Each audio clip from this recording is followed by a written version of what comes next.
ReleaseWire helps businesses connect with interested journalists and bloggers. Check out the link in the description to save 25% on your first press release. Admiral, radar shows that we have liberals approaching at 3 o'clock, and libertarians at 9 o'clock, and conservatives at 6 o'clock. They're coming from every angle, every viewpoint. Oh, it's Political Radar with your hosts, Rhonda and Elliot. Hey, all you political junkies. Welcome to Political Radar, the best 30 minutes of unscripted, uncensored political talk you will hear all day. Go ahead. Go ahead. We're on episode. We're excited. I'm excited because it's been 2 weeks since I've been here. So thanks, Lisa Hansen, for stepping in again. She does a great job. And I'm happy to be back for episode 35. She's not nearly as mean as you, though. Well, I mean, she has tact, courtesy, kindness. Yeah. Her heart is full of good. Is it? I'm really happy. And that's why she steps in. Episode 35, we have Lynn Utesch, and he is running for Assembly District 1 in the state of Wisconsin. Welcome. Thank you for having me. Absolutely. So where's District 1? District 1 is Door and Kewaunee counties and a small portion of Brown County. There's 4 towns in Brown County and one town in Manitowoc County. That's complicated. Very complicated. So do people know what district they're in? Because I did not know that you were District 1. Actually, most people in Door and Kewaunee are aware of where they belong. It's the other 2 counties that really are not sure who they belong to. Right. Especially the Brown County area. They get most of their media from out of Green Bay, so they think they're part of Green Bay. They have Green Bay Utilities, Green Bay, basically everything from Green Bay, yet their assembly district is actually based more to the east in Door and Kewaunee counties. So can we get this out of the way, the atypical question, why are you running? I'm actually running. I'll tell you the truth, this is not my heart's desire. This is not something that I ever thought I would ever do. I'm running because for multiple years now, the citizens in Kewaunee County and Door County, I feel, have not been represented. We have major water quality issues that we've been working on for the last decade, and our representatives are not actually taking those issues seriously and are not pushing to help to fix our problems. So this has been kind of a progression for me. I started out, like I said, working on our community issues, and I felt that we were doing a lot of good things locally, yet every time we went to the state to help to make it better, at the state level, everything got shut down. So this is actually, I'm working on this as a progression from taking care of my community, and a lot of our citizens asked me to do this, that they didn't feel that they were being represented. So what are the water problems? In Kewaunee County, we have 34% of the wells tested are contaminated with either E. coli and or nitrates. All 3 of our rivers are on the EPA's impaired waters list. We're bordered by Lake Michigan and the Bay of Green Bay. We have a lot of Cladophora algae on our beaches. After some major rain events, often our beaches are closed because of E. coli problems. And also there's the Bay of Green Bay has a dead zone. So we have a lot of these issues. And again, the state just really is not addressing those issues in our area. What could they do to address those issues? What would you like them to be doing about that? I think first off, we need to make sure that our state agencies are actually doing their job. We've had, through the last few budget cuts, going all the way back to Governor Doyle, we've had budget cuts in the DNR. And because of that, we're getting less and less enforcement of our regulations, what's on the books currently. There was just recently, the Legislative Audit Bureau came out with a report showing that the DNR is not doing the enforcement, even that they are supposed to be doing or what is required of them. So we're not getting that enforcement. And that's really one of the big issues that we're having, is that we need to make sure that our state officials are keeping our state agencies' feet to the fire to actually deal with the situations that's taking place. So who's the person that's not doing their job? Who are we talking about? I think really what it comes down to is at the governor's office, and this is going back to Jim Doyle and Scott Walker, that they are telling their employees, basically because we have a politically appointed DNR secretary that they get to do things on politically motivated, not what's best for our communities, for the health and safety of our citizens. One of the big things that I'm really pushing for is that we have an independent DNR secretary so that they can go back to actually making decisions for our environment, the health and safety of our citizens based on science and not based on just political whims. And what would someone's motivation be to not do those things that you're talking about? Why would that be happening? I think a lot of it is because we have there's money to be made by not having those regulations enforced. That we need to actually start looking at why would you do this? They're externalizing the costs of their business to the citizens. So all of us as taxpayers are actually paying for part of their business expenses. And that's one of the biggest problems that we have is when you externalize the cost of a business, then the taxpayers have to pick up all the costs to fix what they're not doing. And tourism dollars will go down as well because definitely. we obviously, being in Wisconsin, we have to preserve our natural resources. We have to. It's literally dollars for tourism. Yeah. So how do they not connect that? I think they've chosen certain industries over others. We've seen that, whatever industry that is, that our small businesses are not actually being represented by our current legislators or our governor. We have, in the first assembly district especially, we have mostly small businesses. And those small businesses have the potential to lose a lot of revenue and actually even be put out of business if we don't deal with the environment. We have Door County as part of our assembly district. Door County the environment is everything to Door County. That's what draws people to our area. So we need to actually make sure that all businesses are equally represented in our area and at the state level. That's all of these regulations too should be made so that it's a level playing field for all sizes of businesses, and that's one of the things we're not. And I think most people are in favor of fairness. People have different ideas of what that actually means, and everybody wants clean water. I think that everybody can kind of agree on that. One thing that you said that stood out to me though is you wanted to decouple the DNR from being appointed by the governor.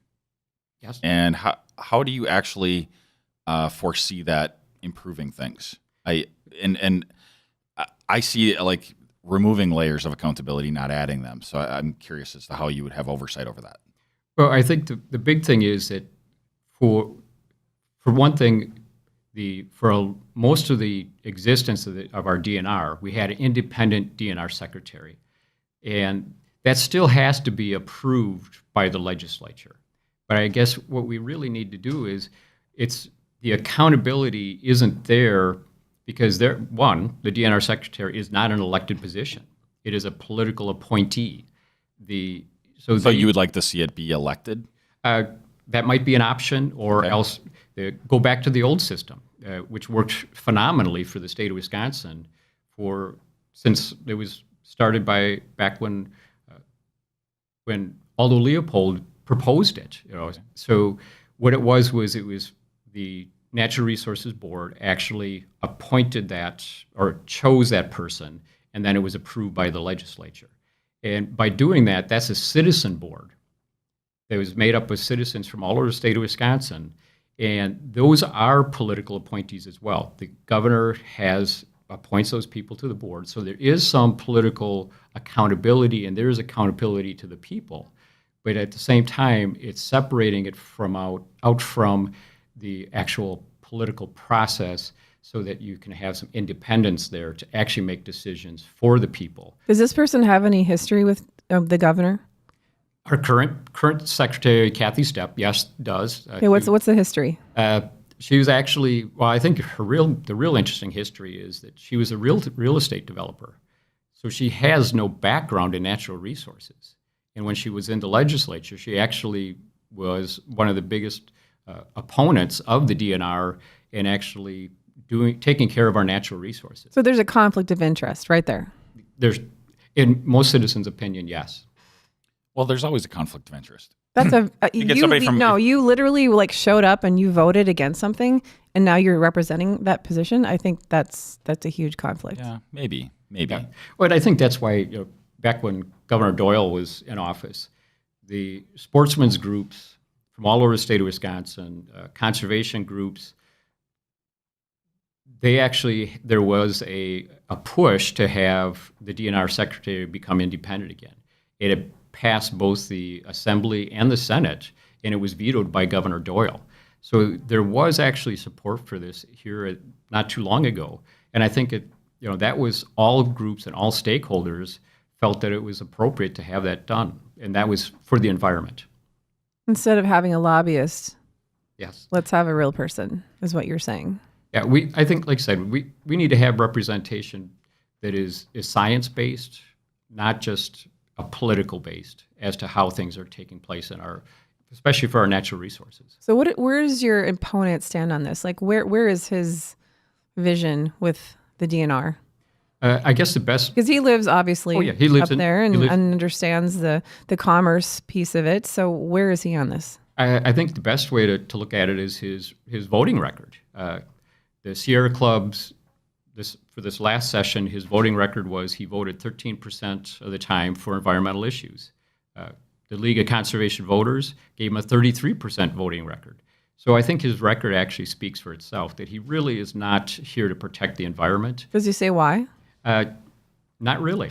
I think that's one of the big things that we would like to see is what is his position on these things? Why is he voting to not protect the environment and not protect our community or our businesses that are in our area, those very businesses that are dependent on tourism and our environment to survive? So what are the other issues? So water's important, Yep. but what other things are you hearing from voters? I think a lot of the issues are that the citizens don't feel that they have local control has been taken away. Also, open and transparent government is really a major issue for a lot of the people. They feel that a lot of our issues don't get public hearings, so the public doesn't get a chance to have input on them. They're late night deals, they're late night sessions where the public cannot be actually at those meetings. We also have open records issues. Myself and my wife are actually on the DNR's Do Not Respond list, which was that we're not supposed to have access to our state employees or any information without it being approved by their legal department. So there was new legislation put into place with via the open records request, correct? Correct. And can you explain that? Actually, they were trying to take away the open records request. They were trying to take away our access to our records. Who's they? Can you tell us who they? I would say the legislature itself, the current legislators, were trying to do that on the Republican side specifically. And what's their rationale? I think they don't want it to be available to people. I can't understand. Our government is supposed to be open and public. It's our government. Everything that we do as elected officials is for the people. So they'll take your tax money, but they don't want you to know what they're doing with it. Exactly. But there's a cost issue involved too, though, right? In providing records, right? That is what the claim is. Okay. But unfortunately, having done a lot of open records requests, done a lot of actually going in and looking at public records, what they're proposing actually would cost more. When they have to run every open records request through a legal department, isn't that costing us more money? We're paying a lawyer to have to look at every request throughout the state of Wisconsin. That seems quite silly. Okay. I think what it is if we're willing to just freely give that information to not only the people but also to journalists, it's going to cost us less money and make it available. We're in the digital age. Why isn't most of this stuff right online? Why aren't we making it available to our citizens? Because it is our government. If we're not having access to what is taking place, then it's no longer our government. And that's more government. So the people that have the rally cry of less government, right? Correct. And then involve the people, that's actually not even making sense at that point. Which I think is why it's really confusing most people is why are we trying to make it so that we're taking away the access to our government, taking away something from the people? Again, these are issues where we should be trying to make it our government more accessible to the public, to the people, instead of less accessible. And that's also making it so that there's more government. It's going to cost us more money. Let's just make it open and transparent for everybody. So what's the status of that situation right now? It was defeated, their attempt to take away the open records. So that is good. But it was a last-minute attempt by them, and it was, luckily for the citizens, the media actually caught that. And this is a huge issue for the media because that's how they get their information for their stories. That's how they try to provide the unbiased stories so that the public can make an informed decision about what's going on in our And so government. basically, in a nutshell, Republicans failed to dispose of transparency. That's what happened. Well, was it on party lines? I mean, was it very clear Sure it cut was. party Oh, lines? very, very clear. Okay. Yes. And actually, I have to say that some of the Republicans did eventually voted against that to stop it because they realized that this was not something that was. When you say some, how many? 5? I'm not sure what the exact vote was, but 4.5. 4.5? I would hope that it would have been, everybody would have been against this. Let's talk about drug testing. So your opponent feels that if you're applying for a job, if you are, looking, there's many things he thinks you need to be drug tested. He's voted that way. He's on record voting for that. How do you feel about that? What do you think about that? I think, one, if it's a private company, they should have the ability to do that. But I don't believe that we need to be doing drug testing for our welfare people. I think it's a greater burden on our government. For one, it's going to cause more cost for us as taxpayers. But I think, two, it's what are we looking for? Are we trying to take away something from people, or are we trying to actually make things better for our citizens? So anytime you do drug testing, like I said, if it's a private company, if you're a truck driver, you should have drug testing just to make sure that people are safe. But I think this again is trying to create a problem where we don't really have one. And the numbers don't really support. I mean, what they come up with typically, nationally for welfare drug testing, the numbers don't support the amount of money that you actually spend. It's not a cost-effective thing. So why do you think they continue to roll this out? Why do you think this is still something that's out there? I think it's a good way to disenfranchise people. Instead of trying to make it better for all of our citizens, I think this is a way to try to divide us again. We need to start working to bring our communities back together. By drug testing, you're making it so that one half of the citizens, or whatever percentage it is excluded from society and a mechanism to improve their lives. We've got problems in Milwaukee. Why do we have problems in Milwaukee? We have so many of those young people have drug convictions. Well, if we're going to keep attacking those people and trying to find those issues, are we going to continue to have these problems? Maybe what we really need to get back to is let's work on the basis of our problems. Let's quit working on symptoms of problems. Let's really get back to the base problem that we're having. So the base problem is we need to legalize marijuana in the state of Wisconsin, correct? I would have to take a look at how that actually is working in other states before I would say. Well, it seems 100%. pretty good. I hear of many, many people in their 20s that are packing up and heading to Washington, Oregon, Denver, many people. Yeah, and I think one thing we do have to look at is our war on drugs has failed. It's not improved things. It's really definitely a problem throughout the country and across the world, really. A lot of issues in South America are because of our drug war. Yet, I think maybe taking a look at legalizing marijuana may be a way to, with proper regulations, just like alcohol and things like that this might be a better way to do things. Do you think the pharmaceutical companies have anything to do with this? Possibly, I don't know. You have surgery, you're in pain, you have chronic, terminal cancer, you're in pain. Maybe you can light up some marijuana and take care of that. No, you need some Percocet, you need some, Vicodin. Do you think there's anything going on with that? I think there is personally, but what do you really? think? Yeah, just a little. I think there's a problem with our whole healthcare system. That's But like, can you answer that specifically? Do you think part of the lobbying against this legislation and why why wouldn't we do this? We drink beer like like there's no tomorrow. Why would that be an issue? Why are people working so hard to stop that legislation? I think it's misconceptions for one, and I do believe that there probably is that medical community that would not want this to take place.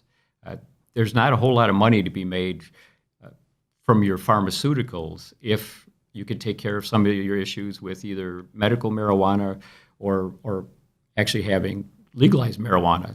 So I think there is definitely lobby groups that are pushing to maintain this, and I think that's really one of our biggest problems. Have you ever been approached by any of them? No, I have not. Okay. You probably could be in the future. Yeah, I was going to ask, how big was the check they sent you? I have not received any checks from them. That's and actually, my campaign has really been financed pretty much by local citizens. It's really my opponent had at the last reporting had $75,000, and my campaign at that point in time had, I believe it was $13,000. I have received one check from one organization, and that's for $1,000 from WEAC, which is the Wisconsin Education. But other than that, I have not received any large donations from any other organizations other than that. Yeah, I noticed that you had a group of people on your Facebook page making signs for you. That was great. Yeah. Well, my campaign's about people. This is not about money. It's not about the political parties. It's about the people. And I think that's one thing that I have going for me is that I have a lot of supporters, the real people in our community that are willing to step up and actually do something. So you have to reach a lot of people. How are you getting your message out there? What are you doing actively? Because there's not much time left. That's true. Other than our podcast. This is going to be it. The one good thing that I have going for me is that I do have some name recognition throughout my district.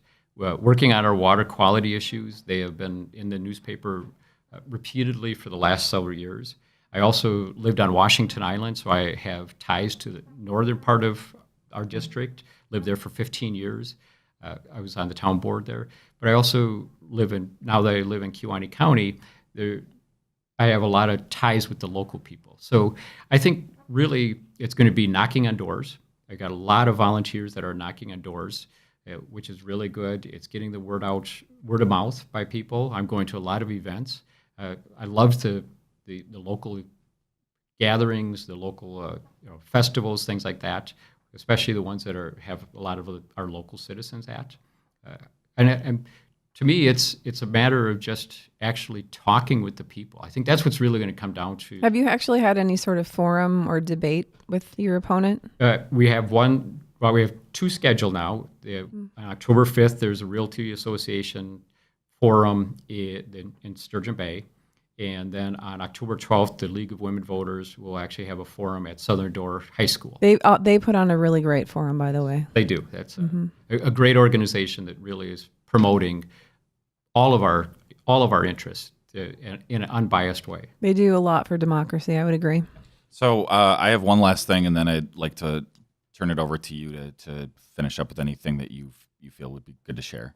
But I feel that the state of Wisconsin and our area in particular has been falling behind in terms of entrepreneurism and attracting small businesses and inspiring people to start small businesses. So what are your thoughts on that, and what could you do to maybe foster that a little bit? Well, I think that's between our water issue, school issues, what I see, and you can see it nationally, is what we have failed to do here in the state of Wisconsin and in our small communities, especially like in our area, is we're not fostering a community that is going to draw people into to actually settle where we're at. With a lot of the attacks on our school systems here recently, same with the university systems, taking away local control. What we're doing is we're actually making our communities less attractive to a working people, or entrepreneurs. And there's studies out there that show that you start arts activities. We're eliminating arts activities in our schools, but if you draw in arts, that draws in entrepreneurs, which draws in other businesses. I think we're not really looking at we create a regulatory atmosphere and give away special interest money to the well-established, the wealthiest, and those industries that really don't need that money, when we should be actually fostering our entrepreneurs, our small businesses, and we need to create a regulatory atmosphere where it creates fair and open competition between everybody. We can't be giving away special interests to the biggest and the most established. We need to make it a level playing field for all of our citizens as well, not just entrepreneurs and small business, but a level playing field for everybody. Regulation needs to be doing that and making it so that we can actually attract those entrepreneurs, those It really comes down to families. What are we doing? Let's make the environment so it's nice and clean. Let's have the cleanest environment in the country. That's going to draw families. Let's have the best schools in the nation. If we have superior schools, if we have the best schools, if you're going to buy a house and you have a choice between a house in a school district that has a lower rating compared to one that has superior, which one are you going to go to? You're going to go to the one that has the higher. It's going to be a major decision as to where you take your family for a job. I think we need to make it so our communities are attracting the people from other areas. I have 3 older kids that are grown and moved away. There's not one of them that lives in the state of Wisconsin. And it's because they don't have those opportunities, and the communities where they want to go to are in other states. I've got one in Minneapolis, one moving to Denver. I think we need to take a look at. But they went to school here. They went to school here. So the education thing, maybe not, but it's some of the other factors, absolutely. So I think our education is pretty good here, and I know many people in their 20s. And they listen to this. So yeah. I'm speaking to you guys.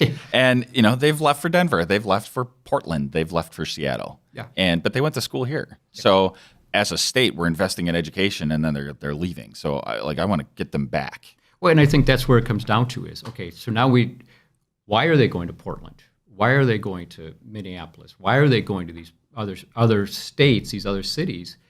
We need to create that same communities. So provide for our young people what they're looking for. And I would argue that they're in their 20s, they were in a state that was investing in education. That is not happening anymore. Yeah, and I think that is true as well, that my daughter, she wanted to actually go into education. Act 10 came about, all the teachers, she looked at it and she said, this is just not a field that is for me to be in anymore. We see reports that we have school districts have fewer applicants for each job application. Why is that? It's because that whole atmosphere has changed compared to what it was. I know from when I was young, which was quite a bit long time ago. But even for those that have graduated that are in their upper 20s, we're no longer in that same. The last 5 years have been dramatically different. Yes, so that's. All right. So if you could sum up everything we talked about into a 30-second soundbite, you're in the 1st Assembly District, and just briefly recap what that region is and when voting day is. Yeah. The vote is on November 8th. 1st Assembly District is Dora, Kewanee, 4 towns in Brown County and 1 town in Manitowoc County. I think that what really this election is all about status quo. Are we going to settle for the status quo that we have today and that we've had here recently, or are we going to look for change? Are we going to make it so that we actually are going to improve the lives of our citizens? I guess my biggest thing is this is not a campaign about the money. It's not a campaign about the political parties. This is a campaign to help the people, not only here locally, but all throughout the state of Wisconsin. It's time that we start to actually look at making the lives better for all the people in our communities, not just for certain people. Okay, Lynn Utesch, thanks for being on. That wraps up Political Radar episode number 35. You can go to politicalradar.com and check out show notes, and you can hunt us down on the Political Radar community on Facebook. I encourage everybody to get in there and share your thoughts on this episode and everything else that's going on in our crazy political world right now. You can look me up on Facebook. You can look me up on Twitter. I'm at Elliot, Elliot, on Twitter. And you can find Rhonda At Sitnicow, and I'm on Facebook as well. Awesome. Do you have any social media you'd like to plug?